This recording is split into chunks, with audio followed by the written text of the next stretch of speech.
Bihar BJP के प्रदेश अध्यक्ष दिलीप जायसवाल अचानक जो है वो पशुपति पारस से मिलने चल जाते हैं। पूर्व केंद्रीय मंत्री हैं और उनसे मुलाकात करते हैं। उसको लेकर के देखिए तस्वीर भी जारी कर रहे हैं और कह रहे हैं कि नवनियुक्त प्रदेश अध्यक्ष हमारे आवास पे मुलाकात करने आए। और एक तरफ देखिए चिराग पासवान एनडीए का हिस्सा जो है अपने चाचा को नहीं मान रहे हैं। दूसरी तरफ पशुपति पारस ने भी यह ऐलान किया था कि हम 243 सीट पर आने वाले विधानसभा चुनाव जो होना है 2025 में उसमें अपने कैंडिडेट को उतारेंगे।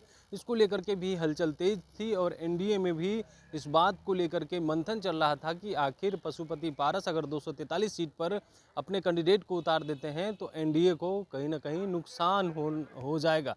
क्योंकि आपने देखा कि 2020 के चुनाव में जब चिराग पासवान जो है जहाँ जहाँ सीएम नीतीश कुमार के कैंडिडेट थे वहाँ पे उतारे थे तो काफ़ी नुकसान हो गया था और जदयू 43 सीट पे ही सिमट गई थी। तो ऐसे में 2025 के विधानसभा चुनाव में कहीं एनडीए को नुकसान ना हो जाए और राजद महागठबंधन को फ़ायदा ना हो जाए, इसको लेकर के जो है देखिए नवनियुक्त प्रदेश अध्यक्ष दिलीप जायसवाल वो पशुपति पारस से मुलाकात करते हैं और बातचीत करते हैं। उसको लेकर के पशुपति पारस ने तो तस्वीर भी जारी की है और उसमें साफ तौर पे ये भी लिखा हुआ है कि देखिए नवनियुक्त प्रदेश अध्यक्ष दिलीप जायसवाल हमारे आवास पे मुलाकात किए हैं और हमें पूरी उम्मीद है कि आने वाले जो विधानसभा चुनाव हैं उसमें हमें उचित मान सम्मान मिले। लेकिन देखिए एक तरफ चिराग पासवान मानने को तैयार नहीं है और जिस तरीक़ा से 2024 के लोकसभा चुनाव में उन्हें एनडीए से दरकिनार कर दिया गया उसको लेकर के उन्होंने नाराज़गी भी जाहिर की थी पशुपति पारस ने।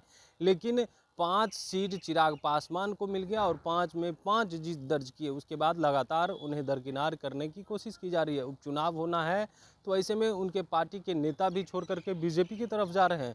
इसको लेकर के भी नाराज़गी जाहिर कर रहे हैं। लेकिन अब नवनियुक्त प्रदेश अध्यक्ष जो है वो पशुपति पारस से मुलाकात करते हैं और मुलाकात जो है उसको लेकर के काफ़ी अहम मानी जा रही है। क्योंकि 2025 के विधानसभा चुनाव में किसी भी तरह का कोई भी सीट नुकसान ना हो और फिर से 25 में एनडीए की सरकार बने, उसको लेकर के अभी से ही रणनीति बना रहे हैं और जो भी एनडीए घटक दल हैं उनसे मुलाकात कर रहे हैं। आपने देखा कि पिछले दिन ही उपेंद्र कुशवाहा को जो है वो राज्यसभा के लिए नामांकन किए थे। अब उन्हें 2 साल के लिए बीजेपी या ये कह सकते हैं कि एनडीए उन्हें भेज रही है।